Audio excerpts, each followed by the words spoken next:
Midi reçoit aujourd'hui une invitée d'une grandeur d'âme. Bamba Maliti ou Maou est une sexagénaire originaire du Bafing, précisément de Ferrantella dans le département de Touba.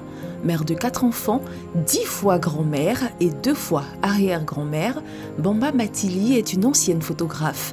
Elle reçoit sa formation en photographie en 1979 à l'Institut national des arts à Cocody, puis travaille pendant 3 ans à l'Institut Géographie avant de s'envoler vers la France en 1985 pour se perfectionner en laboratoire couleur. Notre invitée est par ailleurs créatrice de bijoux, chanteuse, auteure-compositeur et productrice. Elle est d'une générosité sans borne avec ses semblables, mais se voit aujourd'hui victime de ses actes. Elle est avec nous sur le plateau de ces midis pour nous en dire plus.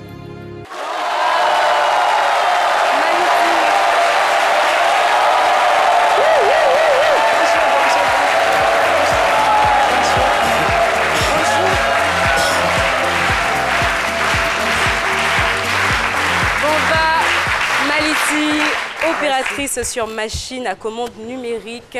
Vous êtes magnifique, madame. Bienvenue sur le plateau de ces midis. Merci. Vous brillez, vous scintillez, comme on dit. Ah oui. Merci. La dame que vous voyez là a 62 ans, bientôt 63, chers amis. Oui, c'est ça. Merci. Ah, franchement, vous êtes très jolie. Alors, dans cette émission, vous connaissez tous les personnages, mais il y en a un que vous ne connaissez pas. Peut-être que vous ne connaissez pas. Il s'appelle Axel Robinson. Je vous en prie. Il a toujours son mot à dire dans cette émission. Merci. On retrouve Dr Philo Très généreux pour son avis. Le thème du jour, selon Dr Philo. Merci. Attends, elle connaît Dr Philo, mais elle ne connaît pas Axel Robinson. C'est bien ce que je disais. Cet opérateur économique qui même parfois quand l'État a des difficultés, c'est moi qui paye les fonctionnaires de ce pays. Alors j'ai l'argent. J'ai l'argent. Moi je m'en fous, j'ai l'argent, vous n'avez rien. Moi je vous dis, mais attends. Voilà, vous êtes généreuse comme moi. Moi, je fais du bien. Chaque fois, partout où je passe, je fais du bien. Quand je regarde dans ce pays, il y a des gens qui ont faim. Il y a des gens qui ont faim, je peux leur... Non, moi, je n'attends rien en retour. Je peux vous offrir à manger. Aïe. Regarde, voilà. Tenez. Voilà. Ouais. Non, il y en a pour tout le monde. Ma chronique dure 3 minutes seulement. Voilà, Docteur Philo, excusez-moi, ces chips vous appartiennent? Oui, mais c'est des chips. Ça vient pas d'ici, ça vient de Toronto. Est-ce que... Attendez, je reprends ma question. Docteur Philo, c'est pour vous, ça là, c'est pour vous. Pardon. Carrément, le gars, il faut des choses. Mais c'est même pas pour toi, tu distribues, mais je comprends pas. C'est la générosité. Souvent, il faut prendre ce qui ne t'appartient pas pour offrir à ceux qui n'en ont pas. C'est ça. C'est tout ça la générosité. Mais je voudrais saluer votre esprit, c'est ça. Parce que c'est vrai, quand vous donnez, il ne faut rien attendre en retour. Quand vous attendez toujours quelque chose en retour, vous êtes toujours dessus. Nous sommes dans un monde d'ingrats. Excusez-moi, c'est ce que les Anglais appellent if the crocodile go out on your pipi and to beat you. C'est comme toi-même tu pisses au pipi, le crocodile sort dans ton pipi, ça vient te mordre. Tu rentres, ça vient à quelqu'un, il vient te mordre. Tu rites à la main, il te coupe le poignet. C'est ça, nous sommes dans un monde d'ingrats. Il ne faut rien attendre en retour. Donne avec ton cœur. Et c'est ce que Axel Robinson a toujours fait. Il faut donner avec ton cœur. Les gens disent quelque chose, souvent on a l'impression que c'est un peu bête, mais c'est vrai. Généralement, on dit, quand tu es trop gentil, tu ne dures pas sur la terre. Oui, on a eu des insultés qui nous sont potés, comme ça, mais aujourd'hui, ils sont chefs de village, ils sont toujours là. Pourtant, ils étaient méchants avec nous. Regardez Bolo dans le film avec les Bruce Lee. Bruce Lee est mort, mais Bolo vit toujours. Bolo tuait les gens dans le film. Bolo tuait les gens dans le film. Bolo vit. Et la générosité, soyez généreux, c'est Dieu qui va vous récompenser. Regardez, vous-même quand vous rentrez, mais madame, excusez-moi, mais vous avez un physique très généreux. Vous voyez, vous ne pouvez. C'est ce physique-là, cette générosité-là qui s'extériorise. C'est votre cœur qui donne. Les filles guerrières à Yopougon à la GESCO, elles sont généreuses. Tout ce que tu leur demandes là, elles te donnent. Mais leur nom est gâté, pourquoi? Parce que les gens sont grands avec elles. Vous leur demandez quelque chose, elles sont généreuses. Elles sont moins chères, pas que 100 francs. Elles vous donnent tout ce qu'elles veulent. Et vous leur dites, c'est votre nom. C'est la méchanceté. Cliché. C'est la méchanceté. Ça, c'est même pas vrai. Quand vous donnez avec le cœur. Donnez avec le cœur, n'attendez rien en retour. Parce que Dieu a toujours un plan pour les personnes généreuses. Clair, pour rien. Parce que l'homme, là, il ne va jamais te... Moi, j'ai distribué toujours. Si un appareil, gâteau, il a donné, si on met un appareil dans le ventre de d'autres, elles sont en train de dire, meurs tout de suite, meurs tout de suite. Pourtant, il a Voilà, Madame Abéa, c'était Axel Robinson. Je vous en prie. Bienvenue à C'est Midi, comme on dit. Merci. Alors, Paulus Agathon, vous allez bien? Je ne vous ai pas fait de bisous. Popo, Paulus? Oui, bisous ma chère Jessica, je vais à merveille. Mais bon, j'ai eu l'impression qu'aujourd'hui c'était la journée internationale de la femme. De la manière l'émission s'est ouverte. Ah, franchement, ici, c'est toujours la journée de la femme. On célèbre les femmes ici à tout moment. Ouais. On vous a posé une question. Doit-on être toujours généreux face à l'ingratitude des autres? Voici vos réponses à travers le micro de Pater Nassemian. Chris Pater Nassemian, c'est votre opinion. Et salut Jessica, je suis très heureux de vous retrouver. Donner, c'est un geste gratuit qui offre la possibilité à celui qui reçoit de profiter pleinement, gratuitement et parfois sans aucun signe de gratitude. Ce qui nous interpelle, doit-on être toujours généreux face à l'ingratitude des autres? Votre opinion nous intéresse. C'est comme si tu t'es sacrifié pour la personne. Et puis, bon, la personne ne reconnaît pas ce que l'effort que tu es en train de fournir, la personne ne reconnaît pas ça. Donc, du coup, ça va te toucher, ça va te faire mal. Selon moi, je ne peux pas être généreux face à l'ingratitude des autres. Parce que quelqu'un qui est ingrat, vraiment, il n'est pas gentil, il n'a pas le cœur. Normalement, quand quelqu'un te fait du mal, le lui rend bien. Donc peu importe l'ingratitude des gens, tu dois toujours confesser ta foi, donc tu dois être généreux. Ça fait du bien de donner, de recevoir. Même pas de recevoir, mais de recevoir juste de la reconnaissance. Mais souvent, ce n'est pas le cas. Mais notre rôle, c'est de donner. Si tu as la possibilité d'aider, tu aides, il n'y a pas de souci. Moi, je pense qu'on peut être généreux à l'ingratitude des autres. Oui. Cette question appelle quand même faire la part des choses. Ça dépend de sa foi. Personnellement, s'il y a quelqu'un qui a fait preuve d'une ingratitude à mon égard, moi, je ne vois pas en quoi est-ce que cela pourrait nuire à une éventuelle aide que je pourrais apporter à quelqu'un d'autre. Voilà. Donc, même face à la méchanceté des hommes, il faut quand même pouvoir ne pas se mettre au même niveau que eux, parce que le faisant, c'est comme si toi aussi tu faisais preuve d'une certaine méchanceté. Donc, il faut continuer toujours à aider. Et croyez-moi, il y a toujours une récompense au bout de la loyauté ou encore au bout de la gentillesse. Il paraît donc évident, gérer l'ingratitude dépend de notre mode de pensée, car notre satisfaction et notre sérénité dans le plaisir dépend de nous. La réponse est plutôt positive, mais bon, ça a l'air un peu plus facile à dire qu'à faire. Alors, Madame Bomba Maliti, vous êtes opératrice sur machine à commande de mairie. Vous vivez en France depuis 35 ans. Vous êtes célibataire et mère de 4 enfants. Et vous êtes mamie, arrière-grand-mère aussi. Okay. 10 petits-enfants, c'est ça? C'est ça, 10 petits-enfants. Waouh, ok. Vous êtes arrivée en France, sinon en Europe, à l'âge de 28 ans, dans le but de vous perfectionner en laboratoire couleur en photographie. Oui. Et 3 jours après votre arrivée, vous êtes retrouvée à la rue. Oui, exactement. Comment ça s'est passé? Ben, moi, j'étais en contact avec quelqu'un. Et donc, quand je suis arrivée en France, et la personne qui est venue m'accueillir m'a mis dehors après 3 jours. D'accord. Ouais. Le troisième jour. Le troisième jour, je n'étais plus à la maison, quoi. Quels étaient vos liens avec cette personne? Ben, on s'est connus par intermédiaire. D'accord. Voilà. Okay.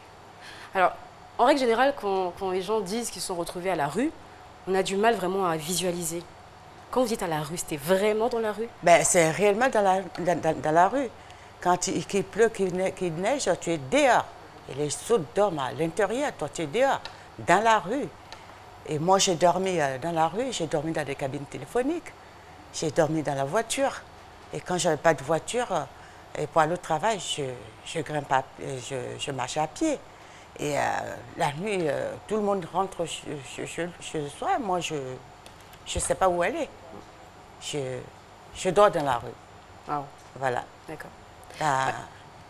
La voiture, je mettais des journaux sur la voiture quand il neige, quand il fait froid, mais tu ne sais pas comment faire. D'accord. Ouais, c'est ça. Alors que vous étiez quand même parti en Europe pour une raison bien précise, pour une formation. Donc, vous aviez quand même un emploi, mais vous n'aviez pas de logement. Ça a duré combien de temps? Ça a duré quand même 3 ans, à peu près, ou même plus. J'avais le travail, mais je n'avais pas de toit. personne ne vous a hébergé? Parce que moi, je ne voulais pas aller sur Paris, parce que j'étais en banlieue, et je suis toujours en banlieue, et je ne voulais pas perdre mon travail. Donc, j'ai dit, c'est le travail, j'ai mon travail, au moins, même si je dors dans la rue, mais j'ai au moins le travail. Et tout le monde n'a pas cette chance d'avoir le travail et le logement. Et il y en a qui ont, comme moi, je n'avais pas le logement, mais j'avais le travail. D'accord. Pas chance. Voilà. D'accord. Donc, c'était très dur, très difficile. Donc, pendant 3 ans, sans logement. Ouais. Et un matin, ce calvaire va prendre fin. Voilà. Enfin. Enfin. Enfin. Donc, en 92, j'ai eu le logement parce que dans une commune, on ne voulait pas me donner le logement parce que je n'étais pas française. Et on me l'a fait comprendre. Et je suis quand même restée là, je me suis battue, je suis restée. Et je partais même dormir devant la commune, la mairie de cette commune. Sur pied, je suis sur pied et jusqu'au matin, j'attends. J'attends et je me suis battue. Et jusqu'en 92, j'ai eu le logement. Et le 1% patronal, heureusement que j'ai continué à travailler parce que si je laissais le travail, ben c'était mort, quoi. Donc, j'ai continué à travailler et j'ai eu le logement, le 1% patronal et en 92. Enfin, j'ai eu le logement. Alors, vous arrivez dans un pays que vous ne connaissez pas forcément. Vous arrivez pour une formation, vous vous retrouvez à la rue pendant 3 ans. Il fait froid, vous n'avez personne, vous êtes seul. Comment est-ce qu'on se sent psychologiquement?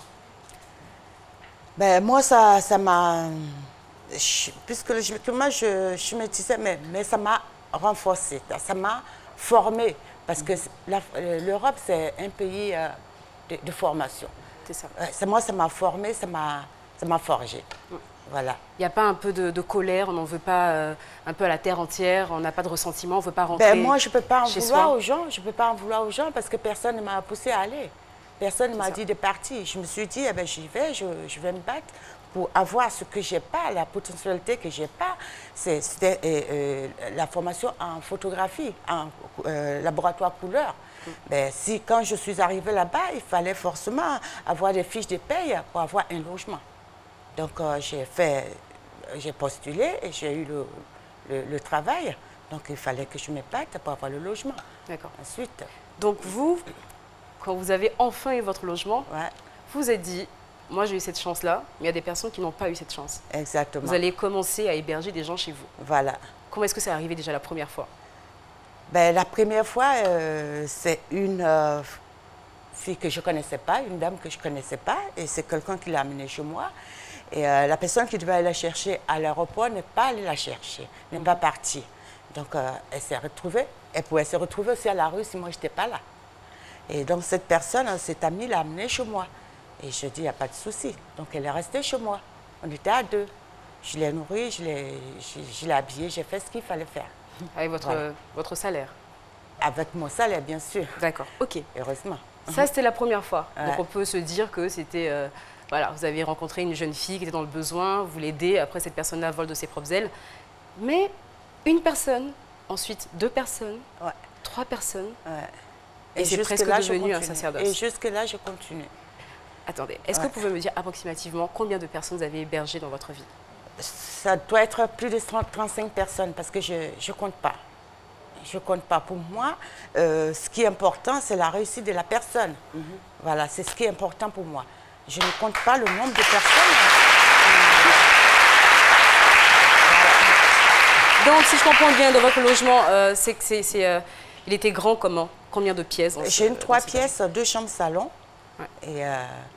Et vous avez vos enfants également? J'avais mes enfants et ils étaient tous mes enfants en fait. 35 personnes de nationalités différentes. En même temps, il y avait 15 personnes. Attendez. Du coup, il y avait 15 personnes. Le maximum de personnes que vous avez eu dans votre appartement? On était 15 personnes en même temps. Mais le nombre de personnes passées sous ces toits, c'est plus de 35 personnes. Et tout cela, vous les nourrissiez? Ils mangeaient chez vous? Eh ben oui. Et c'était combien de sacs de riz environ par semaine? C'est une bonne question, franchement. Sacs de riz, oui. À peu près. Non, ce n'est pas forcément des sacs de riz. Il y a des boîtes de conserve. Ce n'est pas forcément des sacs de riz. Des pâtes. Ouais, non, pâtes. Non, mais en fait, je pense que la vraie question, c'est combien est-ce que vous investissiez en moyenne pour nourrir ces personnes-là? Parce qu'avoir 15 personnes dans une maison, là, je ne pourrais pas convertir en CFA. Et à l'époque, on était en francs, donc je pourrais dépenser 3 000 francs de courses en francs. Ouais. Et là, quand on est passé en euros, je peux dépenser 200 euros, 1500 euros, pardon, 200 euros, 150 euros d'achat. Voilà. Ok, bon. Là, je me dis, ouais, c'est bien, franchement, vous aidez les gens, c'est cool et tout ça. Déjà, c'est surréaliste, parce qu'on sait très bien comment ça se passe en France. La vie est très difficile. C'est très difficile. La plupart des personnes arrivent avec des promesses, mais finalement, ces promesses, elles sont brisées. Vous décidez comme ça, vous levez un matin, vous allez héberger des personnes. Il y avait une contrepartie ou pas? Non, pas du tout. Je le faisais gratuitement au départ. Je le faisais gratuitement. C'est cette année, je me suis dit, parce que les gens disent chaque fois, ah, tu as recommencé encore. Alors donc je dis, si tu viens chez moi, au début, tu ne paies rien. Mais là, si tu commences à travailler, il faut participer. Mais tout le monde ne le fait pas. Mais je ne peux pas aussi les obliger. Je n'ai pas cette force-là, à les obliger à le faire. Vous êtes sûr, il n'y avait pas une petite sorte, entre guillemets, vraiment, hein, d'exploitation? Parce qu'on a entendu des histoires de personnes qui travaillent en France, qui sont hébergées par des personnes, qui doivent verser des sommes précises et tout ça. Donc qui subissent un tout petit peu de pression. C'était pas ça chez vous? Non, pas du tout. Pas du tout.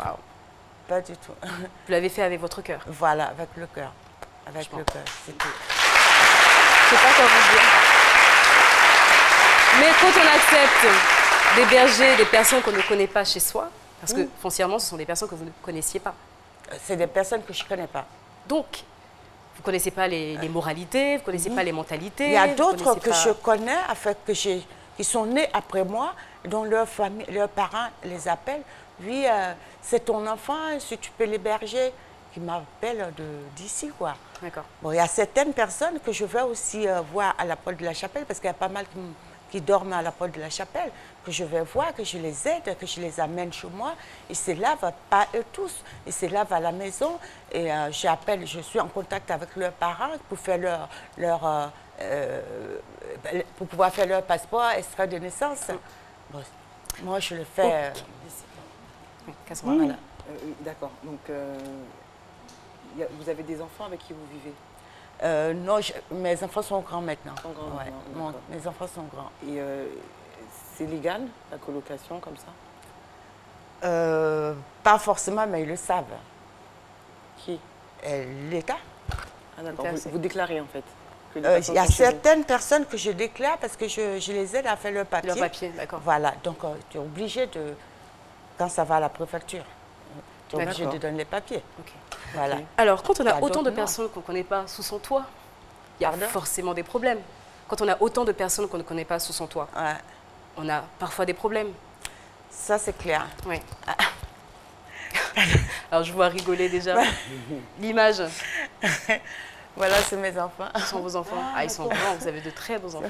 Vraiment. C'est belle, hein? Ouais. En plus, ce sont des filles. Ouais, donc, vous avez fait grandir des filles dans une maison avec des personnes que vous ne connaissez pas. Voilà. Voilà, oui. D'accord. Quel type de problème vous avez eu? Parce que je suis sûre que c'est une cohabitation qui n'a pas dû être facile. Les problèmes que j'ai eus, en fait, je sais pas. Il y a un qui était là et qui est venu avec le chien berger, son chien berger. Ok. Et, voilà. Et donc, lui, il ne s'en occupe pas et j'ai tout fait pour qu'il s'en occupe. Lui, il va sur Paris et il ne vient pas, le chien a envie de sortir. Il a envie de faire pipi. Des fois, s'il se saute par la fenêtre aussi, des fois, il a envie de sauter par la fenêtre pour aller faire pipi. Et donc, il est parti chez les voisins. Et moi, parce que je crée des bijoux, j'étais en train de créer des bijoux. Et puis, derrière moi, il a ouvert la porte, le chien. Il est sorti, il est parti chez le voisin. Faire ses besoins. Il a fait ses besoins. Et il fallait rembourser le tapis du voisin. Et c'était à votre charge. Remboursé. Le monsieur, il est parti de chez vous ou vous l'avez gardé chez vous? Ben, il est resté et puis à un moment, il est parti en province. D'accord. Voilà. Je pense que ce n'est pas la seule histoire. C'est pas la seule histoire. Et une autre, celle dont je disais, elle est venue chez moi. En fait, c'est une amie qui l'a amenée. Donc, celui qui devait l'accueillir n'est pas allé la chercher à l'aéroport. Ben, elle voulait être comme moi. Je ne sais pas pourquoi.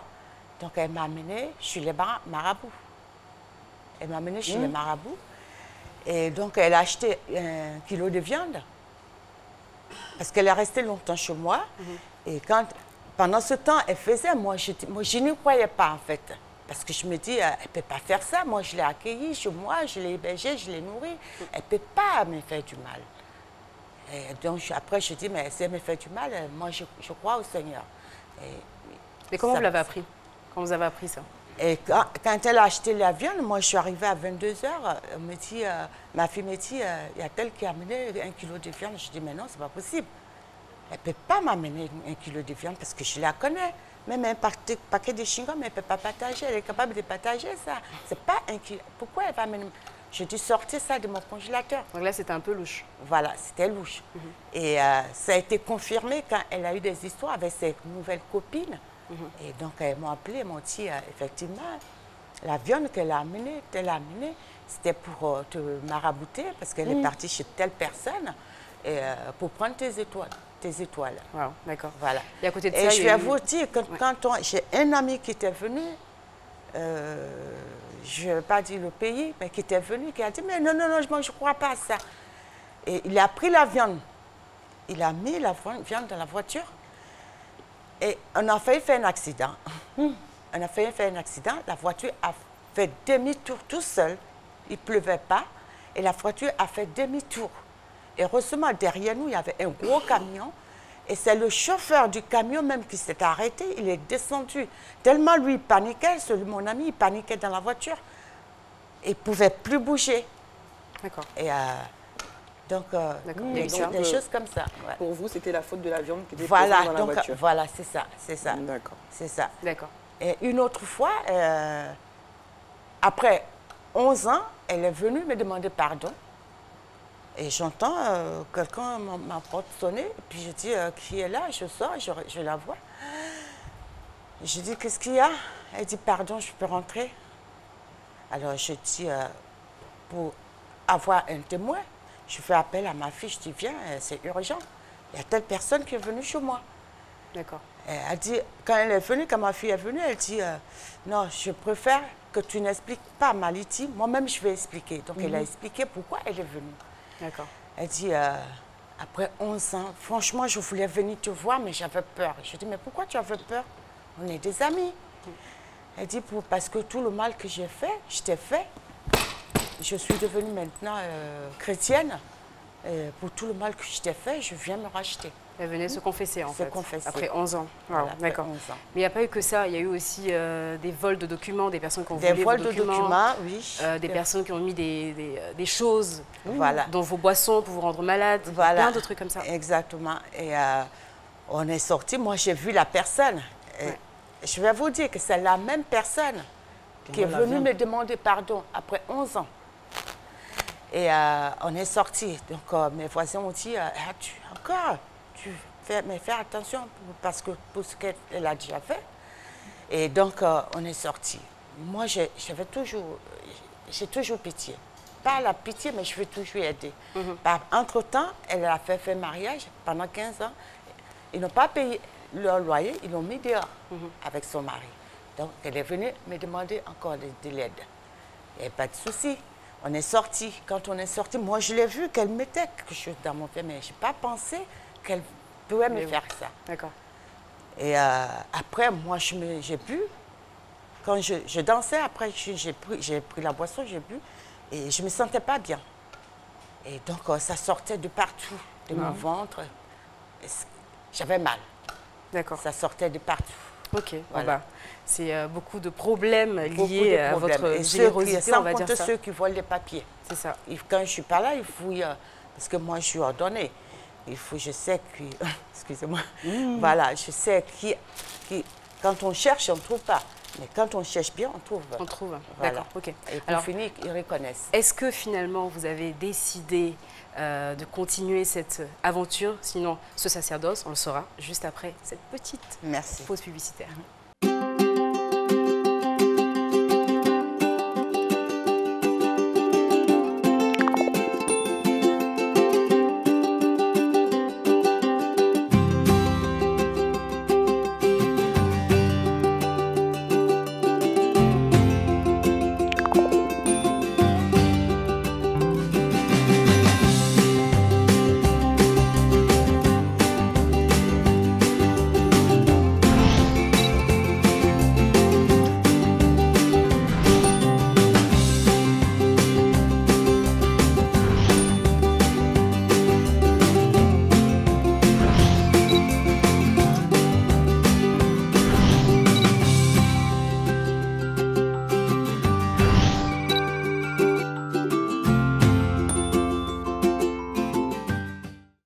Les premiers gestes du matin sont essentiels pour bien démarrer la journée.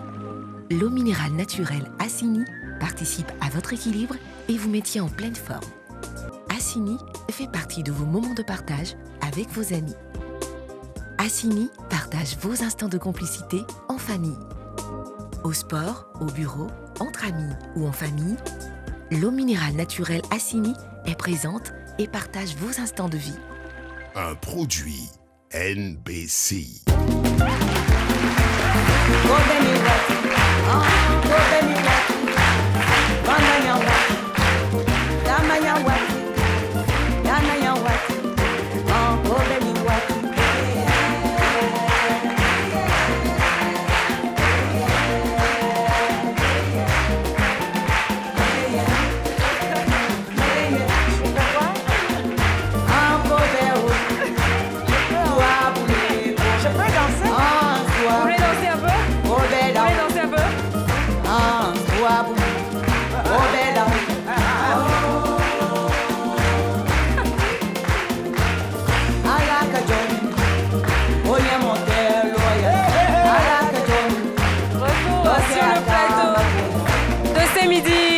Avec Madame Bomba Maliti.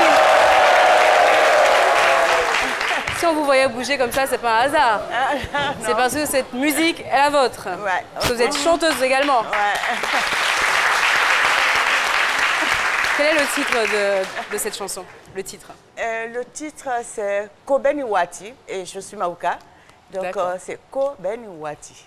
Chaque chose a son temps, chaque temps sa chose. Mais vous auriez dû chanter au moins la viande fraîche. Là, vous n'êtes plus possible. Alors, on s'est arrêté sur tout ce que vous avez eu comme problème avec les personnes, les 35 personnes qui sont passées dans votre maison. Bon, à un moment donné, on se dit, si vous avez eu autant de problèmes, est-ce que vous n'avez pas une petite part de responsabilité aussi? Peut-être ma part de responsabilité, c'est d'être généreuse. C'est d'être souriante, parce que c'est rare que je m'énerve. C'est d'être compréhensive. C'est de vouloir aider les gens. D'accord, ok. Cassandra? C'est ça. Lorsqu'on cohabite avec des personnes, il y a toujours des différends par rapport au caractère. Voilà, donc nous ici, on essaie de savoir de façon neutre. Est-ce que vous, de votre côté, vous n'avez pas aussi eu des comportements qui ont emmené ces personnes-là à mal agir? Ou bien tout vient de leur côté et vous n'avez jamais rien fait, quoi? Nul n'est parfait. Bien sûr. Nul n'est parfait. Et peut-être qu'il y a des choses qui viennent de moi. Mais s'ils ne me le disent pas, moi, je ne peux pas le savoir. Voilà. Moi, quand ce qui ne me plaît pas, moi, je leur dis. Et comment il faut se comporter. Même s'ils partent ailleurs. Hein? Si aujourd'hui, il y en a qui viennent me dire « Merci, maman », ce n'est pas pour rien. Hein? Il y en a qui veulent encore retourner chez moi parce qu'ils sont retournés à la rue, parce qu'ils se sont mal comportés chez moi et ils sont retournés à la rue. Moi, je ne les ai pas chassés, mais ils veulent revenir. Mais donc, ce n'est pas moi. Moi, je dis, ce n'est pas moi, c'est eux. Parce que chacun a son comportement. Surtout que pas mal de gens qui sont passés par l'eau, ils ont subi pas mal de choses, de mauvaises choses là-bas. Et quand ils arrivent, ben, ils sont un peu perdus, psychologiquement, ça ne va pas. D'accord. Voilà. Ok, pas de souci. Voilà. Je pense que comme Cassandra, mon cher Paulus, vous avez certainement des questions pour nous. Paulus? Absolument, ma chère Jessica. Et on va lire deux messages, notamment celui de Brice B.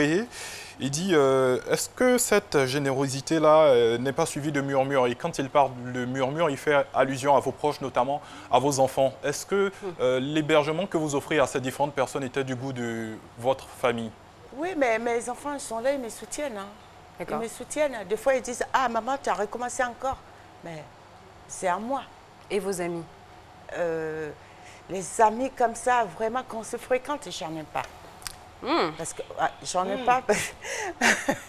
J'en ai pas parce que depuis des années, j'ai pas eu le temps de.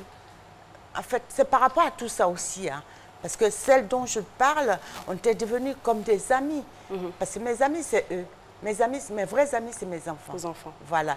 Et celle donc qui était à l'extérieur, qui a voulu prendre mon étoile, et moi, depuis ça, moi, je dis, ben, je me retire. Plus d'amitié. Voilà. Je n'ai pas d'amis. Que je fréquente comme ça, non, j'en ai pas. Mais je me suis toujours occupée. de vos enfants, on va dire ça comme ça. De mes enfants et les enfants d'autrui. D'accord. Voilà. Paulus, une autre question peut-être? Oui, la dernière, du prince le roi Ipupa, voilà, c'est son nom de profil. Il dit, moi j'aimerais vous demander, est-ce que cette mésaventure, c'est-à-dire les difficultés que vous avez traversées, les retours négatifs et tout ça, pourront vous empêcher, est-ce que cela va impacter votre sens de la générosité? Est-ce que tout ce que vous avez vécu aujourd'hui, vous continuez, parce que vous l'avez dit, vous continuez à faire ce que vous avez fait toute votre vie presque, aider les gens? Est-ce que vous avez arrêté? Non, je n'ai pas arrêté. J'ai pas arrêté. Et actuellement, il y a 2 personnes chez moi. Je suis en Côte d'Ivoire. Et chez moi, il y a 2 personnes. Bon, visiblement, c'est un sacerdoce, hein, ça, définitivement. Ça. Alors moi, j'ai un autre point, parce que quand vous êtes arrivé quand même, quand vous avez eu votre appartement, vous aviez autour de 32 ans, 33 ans, vous avez eu vos enfants et tout, mais vous étiez une jeune femme.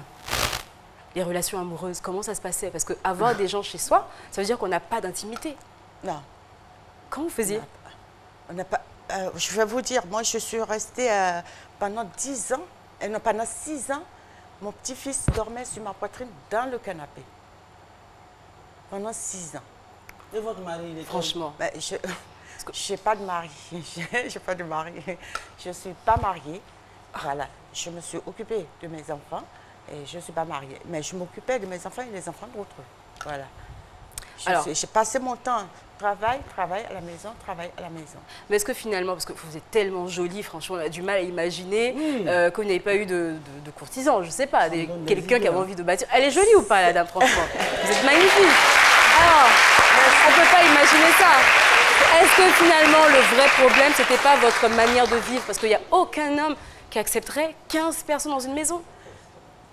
Oui, mais c'est... Il faut bien que moi j'accepte cet homme et qu'on s'entende, parce que moi, non, j'y pensais pas à l'homme. D'accord. J'y pensais pas à l'homme. D'accord. Voilà. Moi, c'est les enfants qui sont à la maison, en fait. Ouais. D'accord. Écoutez, franchement, moi, ce que je peux vous dire, c'est que vous faites partie de ces rares personnes qui croient encore en cette générosité, parce qu'on vit dans un monde qui est tellement égoïste, comme je dis, tout le monde pense un peu à soi. On peut aider 1, 2 personnes, 3 personnes, mais en faire un vrai sacerdoce, c'est que franchement, vous avez un grand cœur. Et pour ça, je veux vous dire bravo. Merci. Et merci. Merci pour votre générosité.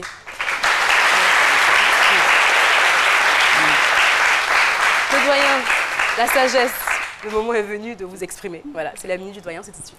Merci, Jessica. Kassi Kouadio, c'est la minute du doyen.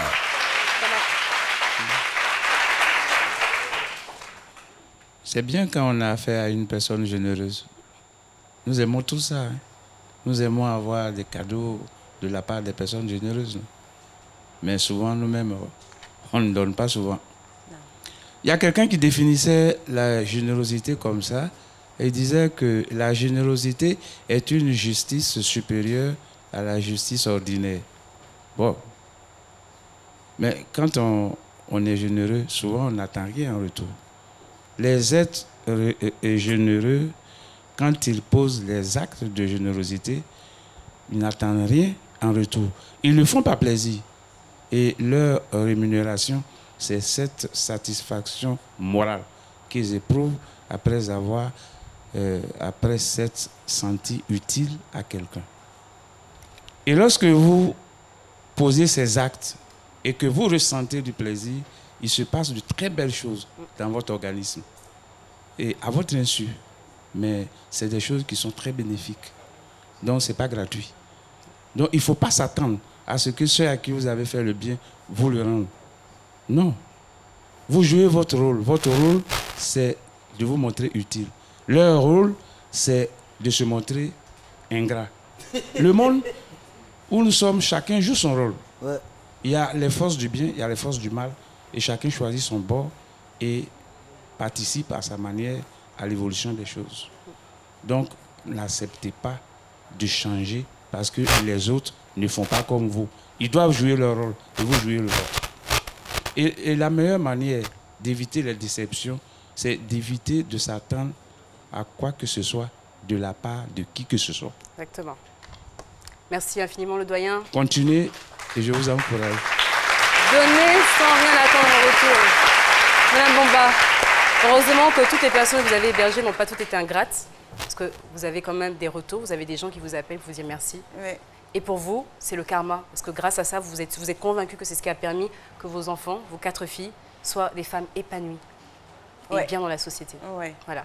En tout cas, c'était un plaisir de vous recevoir sur ce plateau. Ça a été une très belle leçon. C'est ce qui me donne la force, c'est ce qui me donne la forme et c'est ce qui me rajeunit. Voilà. Ah, en tout cas, pour la jeunesse, je peux vous dire, je vous garantis que ça fonctionne. Parce que là, vous êtes jeune comme jamais. Merci. Merci pour tout. Merci encore. On va accompagner notre invitée. Je rappelle Madame Bomba Maliti, opératrice sur machine à commande numérique. Une véritable âme généreuse.